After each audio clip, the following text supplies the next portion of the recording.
പാഞ്ഞു പോകുന്ന പുറത്തെ കാഴ്ചകളിൽ മുഴുകി മഹേഷ് അങ്ങനെയിരുന്നു. നാട്ടിലേക്ക് പോകുവാണ്, അനിയത്തിയുടെ കുഞ്ഞിനെ കാണാൻ. അതിൻ്റെ ഒരു സന്തോഷവും അവനുണ്ട്. ശനിയാഴ്ച വൈകുന്നേരത്തോടെ ട്രെയിൻ കയറി. രാത്രിയിൽ തന്നെ അങ്ങ് എത്തുകയും ചെയ്തു. സ്റ്റേഷനിൽ നിന്ന് കൂട്ടാൻ വന്നത് സന്ദീപായിരുന്നു. എങ്ങനെയുണ്ടളിയ അവിടെ? ഡ്രൈവിങ്ങിനിടയിൽ തലയൽപ്പം പുറകിലേക്ക് ചരിച്ചുകൊണ്ട് സന്ദീപ് ചോദിച്ചു. അവിടെ പ്രശ്നമൊന്നുമില്ല, എങ്കിലും ഒരുപാട് നാളൊന്നും നിൽക്കില്ല. നല്ല ജോലി കിട്ടുമ്പോൾ മാറണം. അതേക്കുറിച്ച് ഞാൻ പറയാൻ വരുമായിരുന്നു. അളിയൻ ഫിറ്ററല്ലേ പഠിച്ചത്?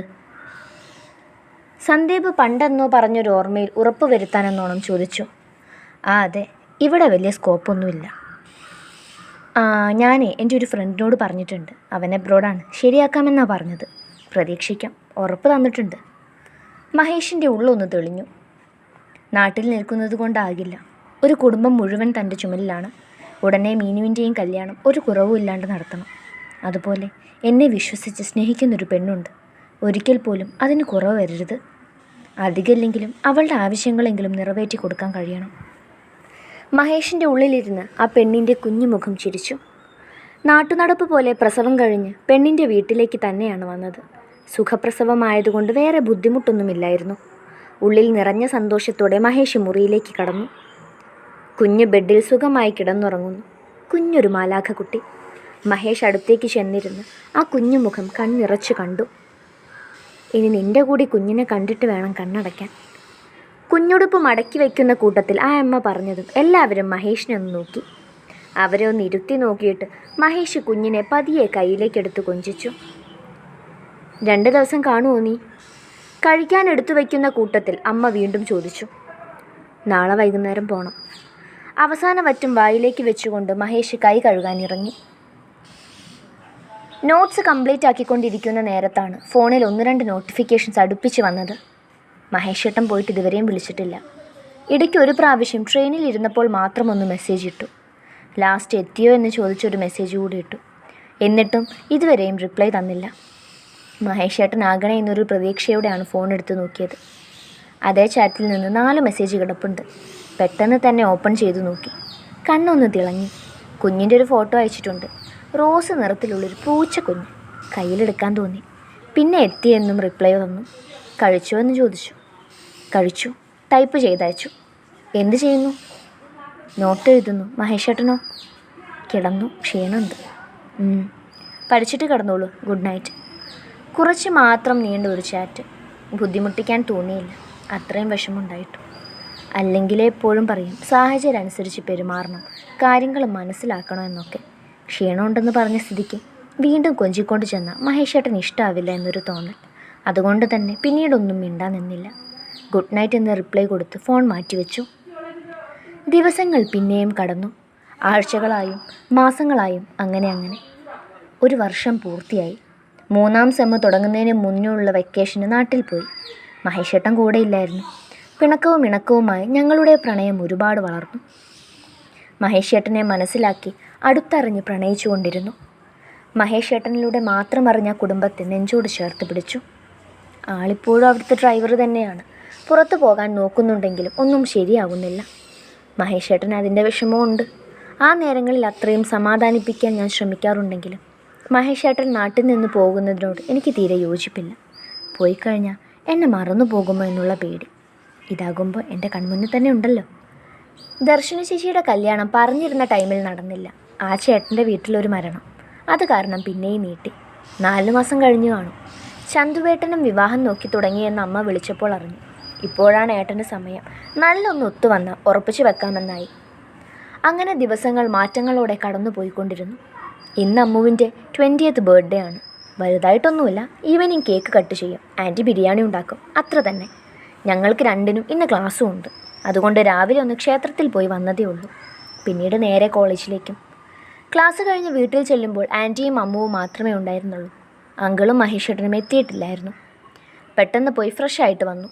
അങ്കിൾ വന്ന ഉടനെ തന്നെ കേക്ക് കട്ട് ചെയ്യണമെന്നാണ് തീരുമാനിച്ചത്. ഇന്ന് പതിവിലും വൈകിയാണ് ഉണ്ണി അങ്കിൾ എത്തിയത്. 6 മണിയോടടുത്തു. പെട്ടെന്ന് പോയി ഫ്രഷ് ആകാൻ അമ്മ ഉന്തി തള്ളിവിട്ടു. അപ്പോഴും ഞാൻ അറിയാതെ പുറത്തേക്ക് എത്തി നോക്കിക്കൊണ്ടിരുന്നു. രാവിലെ ഒന്ന് കണ്ടതാ, പിന്നീട് ഇതുവരെയും ഉണ്ടായില്ല. അമ്മു, മഹേഷ് ഏട്ടനെ കൂടി വിളിക്കണ്ടേ? ആൻറ്റി കേൾക്കാതെ പതിയെ അവളുടെ ചെവിയിൽ ചോദിച്ചു. അച്ഛൻ വരട്ടെ, ഞാൻ സെറ്റാക്കാം. കേക്ക് ടേബിളിലേക്ക് എടുത്തു വയ്ക്കുന്ന കൂട്ടത്തിൽ അവൾ ഉറപ്പ് തന്നപ്പോഴാണ് ഒരാശ്വാസമായത്. ഉണ്ണിയങ്കിൾ പെട്ടെന്ന് തന്നെ ഫ്രഷായിട്ട് വന്നു. എല്ലാവരും കൂടി കുഞ്ഞു ടേബിളിൻ്റെ ചുറ്റും നിന്നു. ഞാൻ അമ്മുവിനെ ഒന്ന് കണ്ണു കാണിച്ചു. അച്ഛാ, ആ ചേട്ടനെ കൂടി വിളിച്ചൂടായിരുന്നോ? അമ്മു നിസ്സാര മട്ടിലൊന്ന് ചോദിച്ചു. അവനാകെ ടയേർഡാണ് മോളെ. നല്ല തലവേദനയായിട്ടാണ് മുറിയിലേക്ക് പോയത്, ബുദ്ധിമുട്ടിക്കണ്ട. അങ്കിളിൻ്റെ മറുപടി കിട്ടിയപ്പോൾ ആളിപ്പോയത് എൻ്റെ നെഞ്ചാണ്. ഓടി അടുത്തേക്ക് പോകാൻ തോന്നിപ്പോയി. ഇനി കാണാതെ ഒരു സമാധാനം കിട്ടില്ല എന്ന് തോന്നി.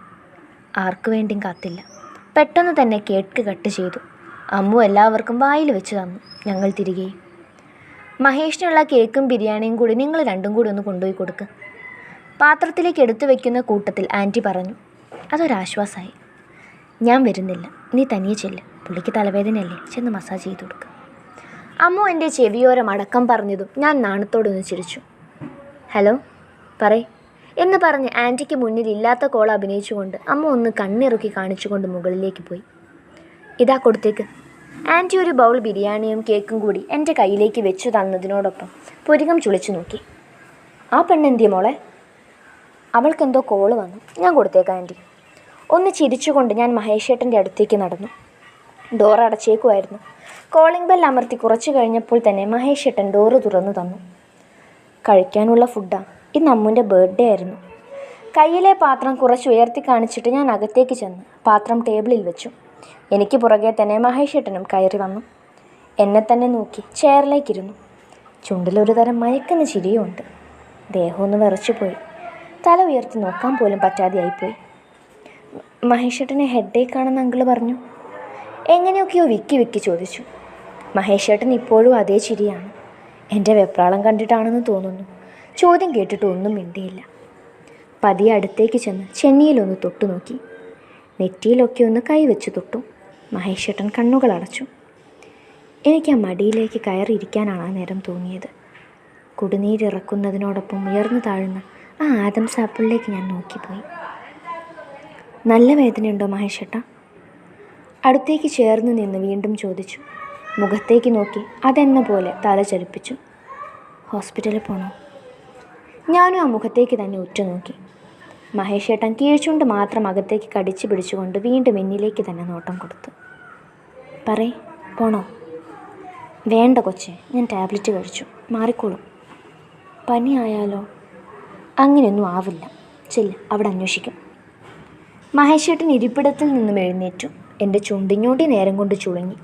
കുറച്ചു നേരം കൂടി അവിടെ തന്നെ നിൽക്കാൻ തോന്നി. ആളുടെ മുഖത്തേക്ക് നോക്കിയപ്പോൾ പുറത്തേക്ക് കണ്ണു കാണിച്ചു. ആരെങ്കിലും കയറി വരും കൊച്ചെ, നിന്നെ അന്വേഷിക്കും. വീണ്ടും ആവർത്തിച്ചപ്പോൾ മനസ്സില്ലാ മനസ്സോടെ തിരിഞ്ഞു നടന്നു. 2 അടി മാത്രം മുന്നിലേക്ക് വെച്ചിട്ട് അതുപോലെ തിരിഞ്ഞു വന്ന് ഞാൻ മഹേഷേട്ടൻ്റെ മുഖത്തേക്ക് ഉറ്റുനോക്കി. എവിടെന്നോ വന്നൊരു ഉൾപ്രേരണയിൽ കാലുകൾ ഉയർത്തി മഹേഷേട്ടൻ്റെ നെറ്റിയിലൊന്ന് ചുംബിച്ചു മാറി. ചെയ്തതെന്താന്നുള്ള തിരിച്ചറിവ് വന്നപ്പോഴേ ഇനിയും ഇവിടെ നിൽക്കാൻ പറ്റില്ല എന്ന് മനസ്സിലാക്കി തിരിഞ്ഞോടാൻ തുടങ്ങുമ്പോഴേക്കും കൈകളിൽ പിടിച്ച് മഹേഷേട്ടൻ നെഞ്ചിലേക്ക് ചേർത്തിരുന്നു. ആദ്യമൊന്ന് പകച്ചുപോയി. കണ്ണിൽ തന്നെ ഏറെ നേരം നോക്കി നിന്നു. മഹേഷേട്ടൻ ഇടത് കൈകൊണ്ട് എൻ്റെ ഇടുപ്പിനെ ചുറ്റി കുറച്ചുകൂടി അടുപ്പിച്ച് പിടിച്ചു. ആ മുഖവും എനിക്ക് നേരെ താന്നു വന്നതും ഞാൻ കണ്ണുകൾ മുറുകെ പൂട്ടി. കുറച്ച് സമയം കഴിഞ്ഞതും ഒന്നും സംഭവിക്കാത്തത് കൊണ്ട് കണ്ണ് മെല്ലെ തുറന്നു നോക്കുമ്പോൾ കാണുന്നത് എന്നെ തന്നെ നോക്കി ചിരിയോടെ നിൽക്കുന്ന ആ മഹേഷേട്ടനെയാണ്. ആ ചിരിയിൽ ഞാൻ ചമ്മലോടെ മുഖം താഴ്ത്തി. എന്തേ മുഖത്തേക്ക് നോക്കാത്തത്? വല്ലാത്തൊരു ഈണത്തോടെ മഹേഷേട്ടൻ ചോദിച്ചു. ഒന്നും മിണ്ടിയില്ല. ഒരു ലിപ് ലോക്കെങ്കിലും പ്രതീക്ഷിച്ച് എന്നെ പറഞ്ഞാൽ മതിയല്ലോ. ഇങ്ങർക്കൊന്നും അറിയില്ല, പൊട്ടൻ. നീ ഇപ്പോൾ വിചാരിച്ചത് എനിക്കൊന്നും അറിയില്ല എന്നല്ലേ? അതേ ഇണത്തോടെ ആൾ ചോദിച്ചപ്പോൾ ഞാൻ വീണ്ടും ഒന്ന് ചമ്മിപ്പോയി. പൊടുന്നനെ ഒരു തണുത്ത സ്പർശം എൻ്റെ നെറ്റിയിൽ പതിഞ്ഞു. അറിയാഞ്ഞിട്ടല്ല, ഒന്നും വേണ്ടാന്ന് വെച്ചിട്ടാ. സമയം കിടക്കുമല്ലേ നമുക്ക്. ഇപ്പം എൻ്റെ കൊച്ചു ചെല്ല്. കാതോരം വന്ന് പറഞ്ഞതും നാണത്തോടെ ഞാൻ ആദ്യ ചുംബനത്തിൻ്റെ ചൂടിൽ പുറത്തേക്ക് ഓടിയിരുന്നു. അടുത്തൊരു ദിവസം തന്നെ അമ്മുവും അവളുടെ ചെറുക്കനും കൂടി എവിടെയോ കറങ്ങാൻ പോകാൻ തീരുമാനിച്ചു എന്ന് പറഞ്ഞു. കേട്ടപ്പോൾ എനിക്കും ഒരു കൊതി തോന്നി. ഞാനും മഹേഷേട്ടനും ഒരുമിച്ചൊന്ന് പുറത്ത് പോയിട്ട് കുറച്ച് നാളായി. 2 മാസത്തിൽ കൂടുതൽ എന്തായാലും ആയിട്ടുണ്ട്. പിന്നീട് ഒരവസരം ഒത്തു വന്നിട്ടുമില്ല. അമ്മുവിനോട് അതേക്കുറിച്ച് പറഞ്ഞപ്പോൾ അവളൊരു ഐഡിയ പറഞ്ഞു. വേറൊന്നുമല്ല, വീട്ടിൽ അന്നത്തതുപോലെ സെമിനാർ സബ്മിഷൻ ഉണ്ടെന്ന് പറഞ്ഞ് മഹേഷേട്ടനെയും കൂട്ടി പോകാം. എന്നിട്ട് പകുതിക്ക് വെച്ച് നിഖിൽ വരുമ്പോൾ അമ്മുവിന് അവൻ്റെ ഒപ്പം പോകാം. ഞങ്ങൾക്ക് ഒരുമിച്ചും പോകാമെന്ന്. തിരിച്ച് ഒരേ സമയം എത്തിയാൽ മതിയെന്ന്. കേട്ടപ്പോൾ നല്ലതായിട്ട് തോന്നി. അതുകൊണ്ട് തന്നെ അത് വർക്കൗട്ട് ആക്കാനും തീരുമാനിച്ചു. എന്നത്തെയും പോലെ കഴിച്ചുകൊണ്ടിരുന്നപ്പോൾ അമ്മു തന്നെയാണ് കാര്യം പറഞ്ഞത്. ആദ്യം ഞങ്ങളോട് ഒരുമിച്ച് ബസ്സിന് പോകാനാണ് പറഞ്ഞത്. പിന്നെ ദൂരം കൂടുതലാണെന്ന് പറഞ്ഞപ്പോൾ അവസാനം മഹേഷേട്ടനെ കൂട്ടാൻ പറഞ്ഞു. അങ്കിൾ തന്നെയാണ് ഏട്ടനോടും കാര്യം പറഞ്ഞത്. ഞാനാകെ ത്രില്ലിലായിരുന്നു നാളത്തെ യാത്രയെക്കുറിച്ച് ഓർത്ത്. പക്ഷേ മഹേഷേട്ടനോട് ഈ കാര്യം പറഞ്ഞില്ലെങ്കിൽ നാളെ അറിയുമ്പോൾ എങ്ങനെ റിയാക്ട് ചെയ്യുമെന്നൊരു പേടി ഉള്ളിലുണ്ടായിരുന്നു. ഇപ്പോൾ 5-10 മിനിറ്റ് നീളുന്ന ഫോൺ കോളും എന്നും രാത്രിയിലുണ്ട്. അതുകൊണ്ട് തന്നെ വിളിച്ചപ്പോൾ മെല്ലെയെങ്കിലും കാര്യം പറയാൻ തീരുമാനിച്ചു. മഹേഷേട്ടാ, ഞാനൊരു കാര്യം പറഞ്ഞാൽ ദേഷ്യമാകുമോ? പേടിച്ചാണ് ചോദിച്ചത്. ദേഷ്യപ്പെടുന്നത് എന്തിനാ? താൻ കാര്യം പറയും. സൗമ്യതയോടെയാണ് മറുപടി തന്നത്. അതൊരാശ്വാസമായി. ശ്വാസമൊന്ന് എടുത്തുവിട്ട് ഞാൻ കാര്യം പറഞ്ഞു. ഇത് ഞങ്ങൾ പ്ലാൻ ചെയ്തതാണെന്ന് പറഞ്ഞു. കുറേ നേരം ഒന്നും മിണ്ടിയില്ല. ആൾക്ക് ഇഷ്ടമായിട്ടില്ലെന്ന് ആ മൗനത്തിൽ നിന്ന് തന്നെ ഊഹിച്ചു. മഹേഷേട്ടാ, എന്തോ ഒന്നും മിണ്ടാത്ത? നിശബ്ദത കൊല്ലാതെ കൊന്നപ്പോൾ വീണ്ടും പതിയെ ചോദിച്ചു.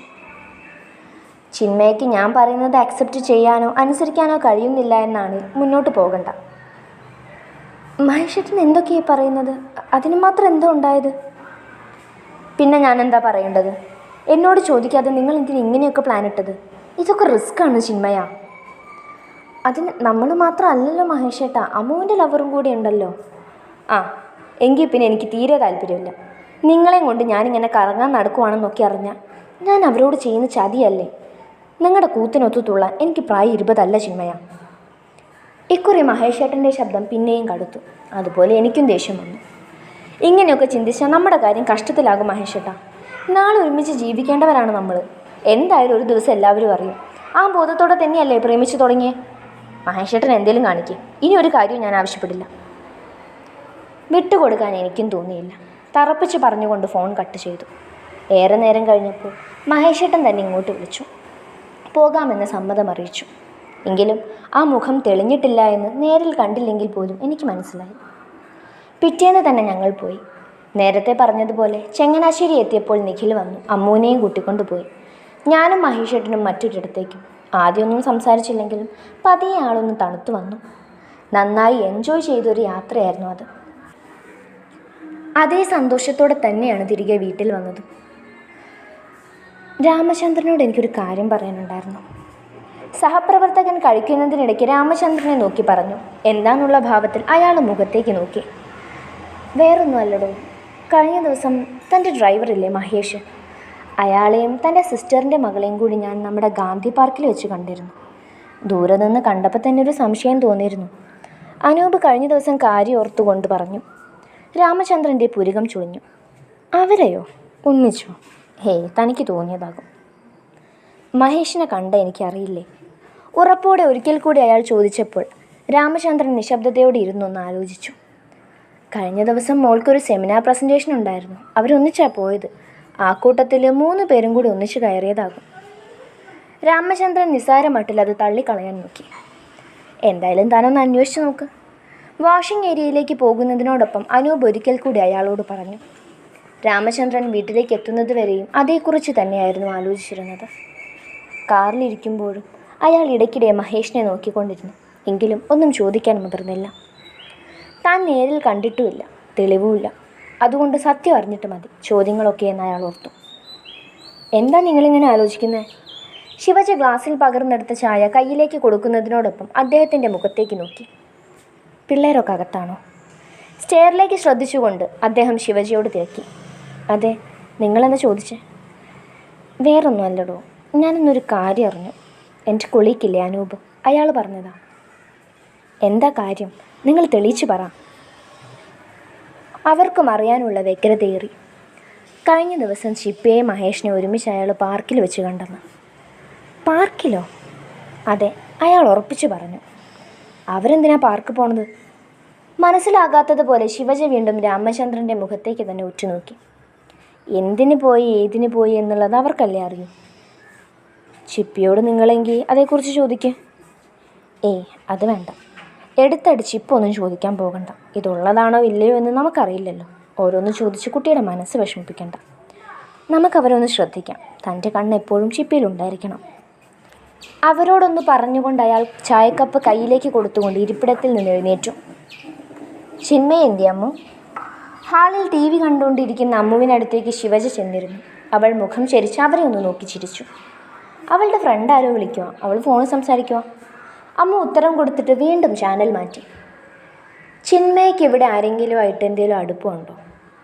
ശിവജ കുറച്ച് കടുപ്പത്തിൽ തന്നെ ചോദിച്ചു. അതെന്താ അമ്മ അങ്ങനെ ചോദിച്ചത്? ഒട്ടൊരു ഞെട്ടലോടെയാണ് അമ്മു തിരക്കിയത്. ഏയ് വേറൊന്നും അല്ല, ഈയിടെയായിട്ട് അവൾക്ക് കുറച്ച് ഫോണിൻ്റെ ഉപയോഗമൊക്കെ കൂടുതലാണേ. രാമചന്ദ്രൻ പറഞ്ഞ കാര്യം അവരമ്മുവിനോട് പറഞ്ഞില്ല. അങ്ങനെയൊന്നുമില്ലമ്മേ, ഉണ്ടായിരുന്ന അവൾ എന്നോട് പറയായിരുന്നല്ലോ. അമ്മ വെറുതെ ആവശ്യമില്ലാത്ത കാര്യങ്ങൾ ചിന്തിച്ചു കൂട്ടണ്ട.